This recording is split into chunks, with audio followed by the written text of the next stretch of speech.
Hindi na wala tayong kaya sa Navy, may mga barko eh. Bangka lang yun akin sa Davao. I have to do it because everybody's doing it. It's wearing a mask. Ni ako mismo, hindi ako, I cannot guarantee or anybody else for that matter in this table na hindi tatamaan. We are all at risk. But do not increase the odds or the chances of getting it. I never said I will declare martial law kasi martial law para lang yan sa mga rebelde, para sa mga komunista. Now, let me be very clear on this. If itong lawlessness which was imposed on us by the NPAs for the longest time, 53 years, baski saang probinsya may NPA. Kanina o kahapon, 2 army nag-escort para i-deliver ang supply sa mga tao, pati pera, pinatay ninyo. If that is not lawlessness, what is that? Tell me, we are all at risk. But do not increase the odds or the chances of getting it. I never said I will declare martial law kasi martial law para lang yan sa mga rebelde, para sa mga komunista. Now, let me be very clear on this. If itong lawlessness which was imposed on us by the NPAs for the longest time, 53 years, baski saang probinsya may NPA. Kanina o kahapon, 2 army nag-escort para i-deliver ang supply sa mga tao, pati pera, pinatay ninyo. If that is not lawlessness, what is that? Tell me. Kaya ngayon, pag nagpatuloy kayo ng lawlessness ninyo, patay dito, patay doon, and it's happening all over the Philippines, maybe I will declare martial law because kayong mga NPA ang numero 1. Kinukuha ninyo yung mga tulong sa tao, pati yung supply pagkain nila. Kaya, I am now warning everybody and putting notice sa armed forces pati police. I might declare martial law. And there will be no turning back. Kung ano ang martial law na klaseng gagawin ko, akin lang yan. Pero kung gusto ninyo, kasi pinagpapatay ninyo yung mga sundalo ko, pati pulis, na wala namang ginawa, kung hindi samahan lang yung nagdi-deliver ng pera, pati pagkain. Ang utos ko sa kanila, patayin kayo, o di patayin ninyo sila. Lahat na. Tapusin na natin ito sa panahon ko. I have 2 more years. I will try to finish all of you. Pati kayong mga legal, magtago na kayo. Huwag ninyong sabihin, putang ina na wala kayong, you know, you're bullshit, you're the legal France. Sa inyo, kumukuha kayo ng pera. Ang mga negosyo dito na malalaki sa Pilipinas, nagdideposito ng pera yan sa bangko, sa account ninyo. Kinukuha ninyo yan. Yan ang totoo dyan. Kaya nabubuhay yung NPA. Pati pa yung extortion ninyo doon sa labas. Marami kayong pera.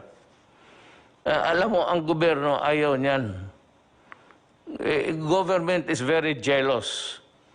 There is only one entity who can collect taxes. It's government. And that money must be put to good use. O hindi naman kami, kung hindi ka makabayad, wala naman kami pinapatay. Kung wala talang ikabayad, anong gawin natin? Wala naman kayong nabalitaan na kulong. So, we do not do that. But do not force my hand into it. Kaya kung hindi, pag martial law, lahat kayong mga legal fronts, magtago na kayo. Magtago na kayo. Huwag ninyo akong bulahin. Galing ako dyan. Alam mo yung karapatan noon, ang unang, ang predecessor na tinatawag nila was the Committee of Justice, Freedom, and Democracy. In Davao City, I was a fiscal, but I was handling the karapatan noon sa Davao. For the reason na hindi ko nagustuhan yung klaseng pamaraan sa gobyerno. It was a dictatorship and it was not really, hindi naman tayo sinira ang demokrasya. Kaya kung sabihin ninyo na sisirain ko ang demokrasya, hindi. Lulutasin ko ang demokrasya sa inyo. You made it impossible for me to move. At gusto ninyo ipasok muna yung mga demand. Ayaw naman ng military. Binigay ko sa military yung papel ninyo. Sabi ng military, ayaw nila. Sabi ko, you explain to me bakit. So I gave them about 2 hours explaining to me bakit. Bakit hindi pwede yan? Ganito yan, sir. Sabi ko, sige, naniwala ako sa inyo. And I'm calling the armed forces to invent something more, to innovate so that the soldiers will not be at the mercy of them. Pag dalawa lang yung sundalo, kawawa naman. Magdating yan doon, they will just swoop down, isang 10, wala talagang lawan. Kaya sabi ko, at this time, the armed forces should go into innovations. Sabi ko, huwag ka mag-surrender, ha? Kayo mga NP, do not ever raise your hands. Kasi ang order ko, kung lumaban ka na. Huwag kang mag-surrender. Napunta tayo dyan kasi galit ako. Kasi pinapatay ninyo yung tulong sa tao. Yung tulong sa tao will continue. We will not reduce the volume at this time, but we are running low of funds.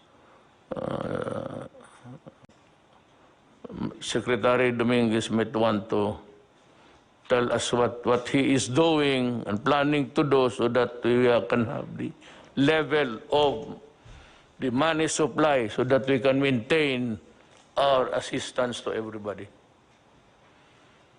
Sani, Tagalogin mo lang, Sani. Maraming salamat, Mr. President. Ang katotohanan po, ang budget natin para sa 2020 ay 4.1 trillion pesos. At so far, ang nagastos po natin is already for this COVID is na hindi natin plinano ay 352.7 billion pesos na. At masasabi ko po na so far, na-finance natin itong amount, na-finance natin partly sa tax collection, pero bumababa na ho yung tax collection natin. Ang balanse, pininanso natin sa sarili nating savings at humiram pa tayo ng pera sa mga multilateral agencies kagaya ng ADB at